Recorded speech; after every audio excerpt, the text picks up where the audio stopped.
আসসালামু আলাইকুম এভরিওয়ান, আপনাদের সাথে আবার হাজির হয়ে গেলাম আরেকটি নিউ রেসিপি নিয়ে। আপনাদের সবাইকে আরেকটি নতুন রেসিপি দেখার আমন্ত্রণ রইল। আজকে করে দেখাবো কতটা ইজিলি ভাবে চিকেন রোস্ট তৈরি করে নিতে পারেন।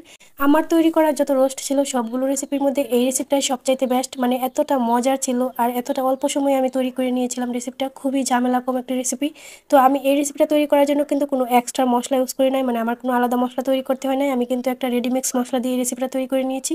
যারা একদমই নতুন রাঁধুনি বা হাতের কাছে খুবই অল্প সময় থাকে, বেশি সময় পাওয়া যায় না, তাদের জন্য আজকে আমার এই রেসিপিটি। তো প্রথমে আমি একটি বাটিতে এখানে পরিমাণ মতো টক দই নিয়ে নিয়েছি, আর এই টক দইটা কিন্তু আমি দুধটাকে জাল করে তারপর একটু লেবুর রস দিয়ে রেখেছিলাম, এতে কিন্তু টক দইটা তৈরি হয়ে গিয়েছে। আপনারা চাইলে কিন্তু বাজারে কেনা টক দইটাও ইউজ করতে পারেন, আর চাইলে আমার মতো এইভাবে ইজিলি টক দই তৈরি করে নিতে পারেন। তারপর আমি এখানে নিয়ে নিয়েছি রাঁধুনি রেডিমিক্স রোস্ট মশলা, আর এই মশলাটা দিলে কিন্তু আপনাদেরকে আর কোনো বাড়তি মশলা তৈরি করার কোনো ঝামেলা পোহাতে হবে না। তো এই রেডিমিক্স মশলাটা যদি আপনার হাতের কাছে রেখে দেন তাহলে কিন্তু যে কোনো সময় ইচ্ছে হলেই কিন্তু ঝটপট তৈরি করে নিতে পারবেন চিকেন রোস্ট রেসিপিটা।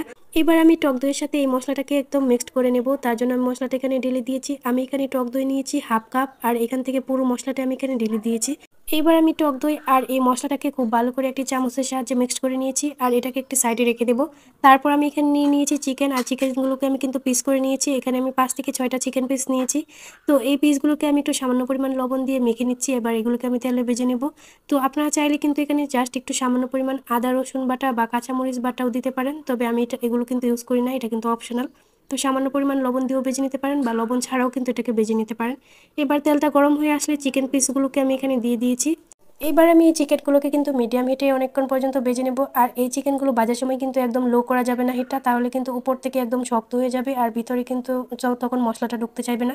তো যখন ভাজবো তখন কিন্তু মিডিয়াম হিটে এগুলোকে ভেজে নেব। আর যদি বেশি হাই হিটেও ভেজে নেন তাহলে কিন্তু উপর থেকে খুব তাড়াতাড়ি লালচে হয়ে যাবে, কালার চলে আসবে খুব তাড়াতাড়ি। তো দেখতেই পাচ্ছেন আমি মিডিয়াম হিটে এগুলোকে উল্টে পাল্টে একটু কড়া করে তারপর ভেজে নিয়েছি। তো অনেকেই কিন্তু রোস্টটাকে আরও সাদা রাখতে পছন্দ করে, আপনারা চাইলে কিন্তু এগুলোকে আরও সাদা করেও ভাজতে পারেন, তখন কিন্তু চুলার হিটটা আর একটু কমিয়ে রাখতে পারেন এবং তাড়াতাড়ি এগুলোকে উঠিয়ে নিতে পারেন। আমি একটু লালচে করেই ভেজে নিয়েছি যাতে করে কালারটাও একটু সুন্দর দেখা যায়, তো এরকম গোল্ডেন কালার করেও ভেজে নিতে পারেন। তারপর কড়াই বসিয়ে দিয়েছি চুলায়, আর এর মধ্যে সেই ভেজে রাখা তেল থেকে কিছুটা তেলের মধ্যে দিয়ে দিয়েছি। তারপর এখানে দিয়ে দিয়েছি দুটো তেজপাতা, এলাচ, দারচিনি ও লং। এগুলো দিয়ে দেওয়ার পর এর মধ্যে দিয়ে দিচ্ছি সামান্য পরিমাণ কুচি করা পেঁয়াজ। এবার এই পেঁয়াজটাকে খুব ভালো করে ভেজে নেব। আর আপনারা কিন্তু চাইলে এই পর্যায়ে এখানে কিন্তু আপনারা পেঁয়াজ বেরেস্তা করে নিতে পারেন, তো আমার কাছে পেঁয়াজ বেরেস্তাটা করা ছিল তার জন্য কিন্তু আমি আর বেরেস্তা করি নাই। তো আপনারা কিন্তু পেঁয়াজ বেরেস্তাটা সবার আগে করে নেবেন, তাহলে কিন্তু একদম মুচমুচে হবে। আর যদি তেলে ভাজা বা মাংসে ভাজা তেল দিয়ে আপনারা পেঁয়াজ বেরেস্তা করতে চান তাহলে কিন্তু পেঁয়াজ বেরেস্তাগুলো একদম মুচমুচে হবে না।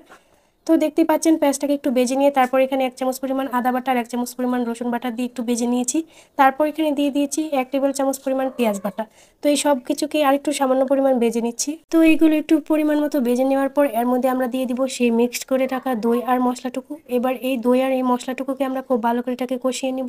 তো একটু টাইম নিয়ে এই মশলাটাকে কষিয়ে নেবেন। অবশ্যই অফ ক্যামেরায় আমি কিন্তু এটাকে খুব ভালো করে অনেকক্ষণ পর্যন্ত কষিয়ে নিয়েছি, আপনারাও চেষ্টা করবেন তেলের মধ্যে এভাবে কষিয়ে নিতে। তারপর এর মধ্যে দিয়ে দিয়েছি 2 টেবিল চামচ পরিমাণ কিশমিশ আর বাদাম বাটা, তো এটাকেও চেষ্টা করবেন ইউজ করার জন্য। তারপর এর মধ্যে সেই ভেজে রাখা চিকেনগুলো দিয়ে দিয়েছি। এবার এই মশলাটার সাথে চিকেনগুলোকেও কিছুক্ষণ পর্যন্ত কষিয়ে নেব। তো এই চিকেন আর মশলাটাকে কষানোর সময় কিন্তু কোনো পানি বা বাড়তি তেল ইউজ করতে হবে না, যেটুকু তেল ছিল সেটাতেই কিন্তু আমরা খুব ভালো করে কষিয়ে নিয়েছি। তো এই পর্যায়ে কিন্তু আমরা এর মধ্যে অ্যাড করে দেব লিকুইড দুধ। তো আপনারা চাইলে কিন্তু এই পর্যায়ে লিকুইড দুধ বা গুঁড়া দুধটা পানি দিয়ে গুলিয়ে ইউজ করতে পারেন, আর যদি দুধ না থাকে তাহলে কিন্তু পানিটাও ইউজ করতে পারেন, তবে চেষ্টা করবেন দুধটা ইউজ করার জন্য। এই পর্যায়ে আমরা দুধ আর চিকেনটাকে খুব ভালো করে মিক্স করে নেওয়ার পর এবার আমরা এর মধ্যে দিয়ে দিব 1 ফালি পরিমাণ লেবু রস। এখানে কিন্তু 1 টেবিল চামচ পরিমাণ রস হয়েছে।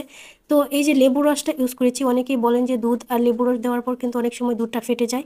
তো সেই পর্যায়ে আপনারা চাইলে কিন্তু গুঁড়া দুধটা ইউজ করতে পারেন জাস্ট লিকুইড দুধের বদলে।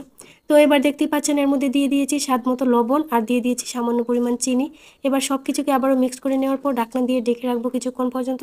তো ঢাকনা দিয়ে তারপর একটু পর পর উল্টে পাল্টে দিয়ে দিব, আর চুলার হিটটা কিন্তু এই পর্যায়ে লো হিটেই রাখতে হবে। যদি চুলার হিটটা বেশি বাড়ানো থাকে তাহলে কিন্তু দুধটা খুব তাড়াতাড়ি শুকিয়ে যাবে আর ভিতরে কিন্তু মাংসের মশলাটুকু বেশি ঢুকবে না। তো আপনারা চেষ্টা করবেন একটু লো হিটে রান্না করার জন্য, যাতে করে উপর এবং ভিতর থেকে মাংসটা খুব ভালো করে হয়ে যায়। তো এবার ঢাকনাটা উঠিয়ে এর মধ্যে দিয়ে দিয়েছি 4-5টি কাঁচামরিচ আর দিয়ে দিয়েছি সামান্য পরিমাণ পেঁয়াজ বেরেস্তা। আমি এখানে অল্প পরিমাণ পেঁয়াজ বেরেস্তাটা ইউজ করেছি, কারণ পরবর্তীতে আবারও ইউজ করবো পেঁয়াজ বেরেস্তা। তারপর ঢাকনাটা উঠিয়ে এবার এখানে একটা শাহি ফ্লেভারের জন্য দিয়ে দিচ্ছি 1 চামচ পরিমাণ ঘি, আর ঘিটাও কিন্তু লাস্ট পর্যায়ে একটু ইউজ করার চেষ্টা করবেন। তাহলে কিন্তু ফ্লেভারটা অনেক দারুণ আসে। এবার আমি এটাকে উল্টে পাল্টে আবারও কিছুক্ষণ পর্যন্ত নেড়ে দিয়েছি। তো দেখতেই পাচ্ছেন এই পর্যায়ে কিন্তু আমাদের রোস্টটা হওয়া একদমই কমপ্লিট। তো এবার আমরা চুলাটাকে অফ করে দেবো। আর এটার লুকটা কিন্তু দেখতেই পাচ্ছেন কতটা রসালো হয়েছে এর গ্রেভিটা। তো এবার আমি কিন্তু চুলা থেকে এটাকে নামিয়ে নিয়েছি, আর নামিয়ে এর মধ্যে সামান্য পরিমাণ পেঁয়াজ বেরেস্তা দিয়ে দিয়েছি। তো ভিউয়ার্স দেখতেই পাচ্ছেন কতটা অল্প সময়ে ইজিলি তৈরি করে নেওয়া যায় এরকম চিকেন রোস্ট। আপনারা চাইলে কিন্তু এভাবে তৈরি করে নিতে পারেন যে কোনো সময় ঝামেলাবিহীন। তো এই রেসিপিটা যদি ভালো লেগে থাকে সবাই লাইক কমেন্ট শেয়ার করে পাশে থাকবেন, আর আমার চ্যানেলটিকে সবাই সাবস্ক্রাইব করে দিবেন। আবার দেখা হবে আপনাদের সাথে নতুন কোনো ভিডিওতে। ওকে, ভালো থাকবেন। আল্লাহ হাফেজ।